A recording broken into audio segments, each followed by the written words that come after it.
Alhamdulillah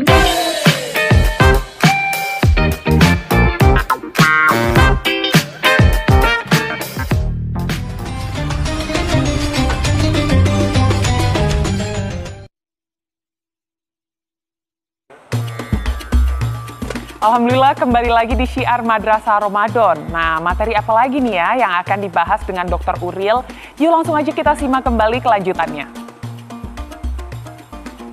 Terima kasih adik-adik sekalian yang berbahagia. Akan kita lanjutkan materi kita terkait dengan hubungan dengan non-muslim.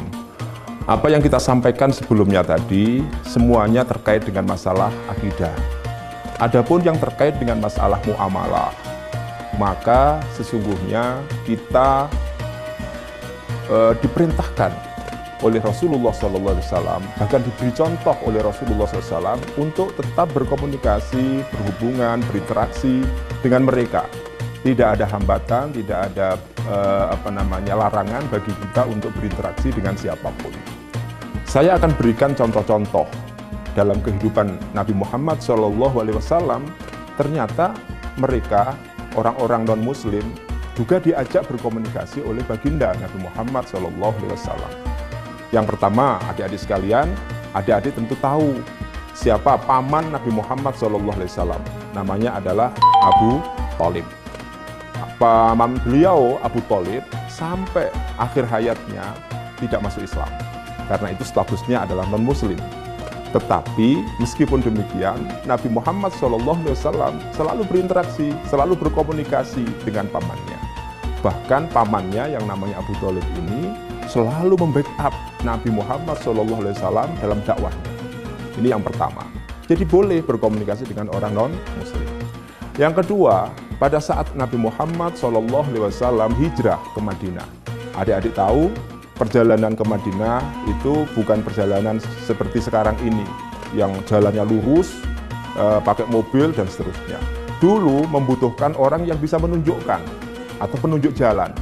Dan ternyata baginda Rasulullah SAW dan sahabat beliau, Abu Bakar As-Siddiq, menunjuk seorang yang namanya Abdullah bin Uraikid, dan dia adalah non-muslim, diminta untuk menjadi teman dalam rangka untuk menunjukkan jalan menuju kota Madinah.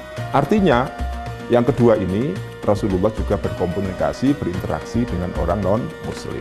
Adik-adik sekalian, yang ketiga, ketika Rasulullah berada di Madinah, masyarakat yang ada di Madinah ternyata bukan masyarakat yang semuanya beragama Islam.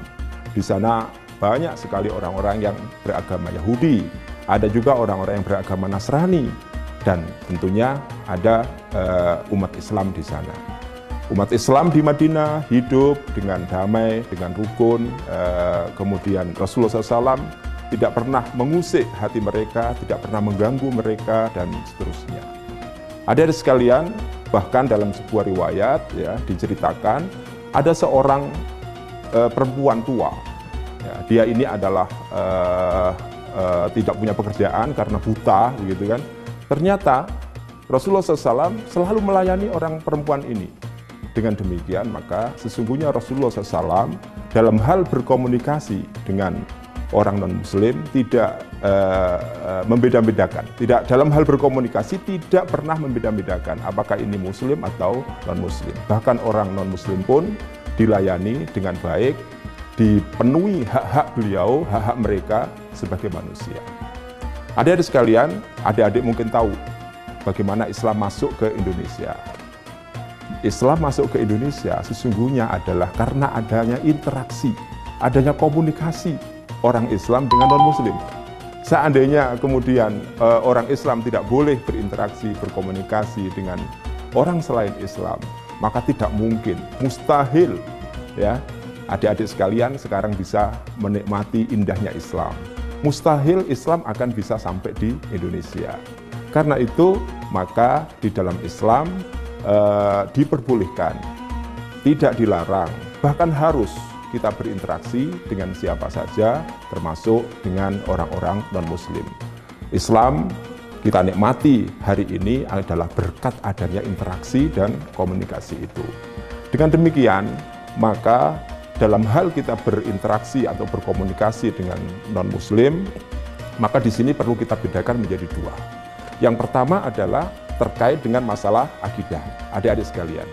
Kalau terkait dengan masalah akidah, tidak ada tawar-menawar.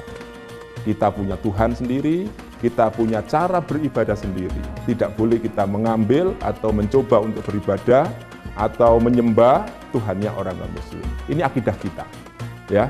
Dan kalau diajak pun kita tidak boleh mengikutinya.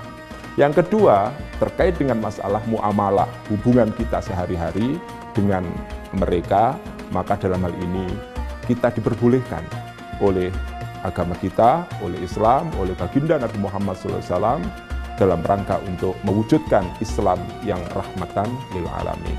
Demikian, mudah-mudahan adik-adik sekalian di rumah bisa belajar, bisa menjadi orang yang soleh.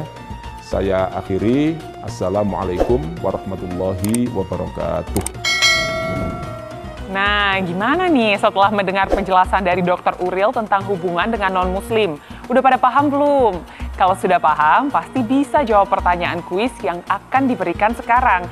Tentunya ini berkaitan dengan apa yang tadi sudah disampaikan oleh Dr. Uril. Nah, pertanyaannya nih adalah, siap-siap ya. 1. Siapakah nama paman Rasulullah yang non-Muslim, namun banyak membantu Nabi dalam berdakwah? A. Abdullah bin Uraikid, B. Abu Thalib, C. Haris bin Abdul Muthalib.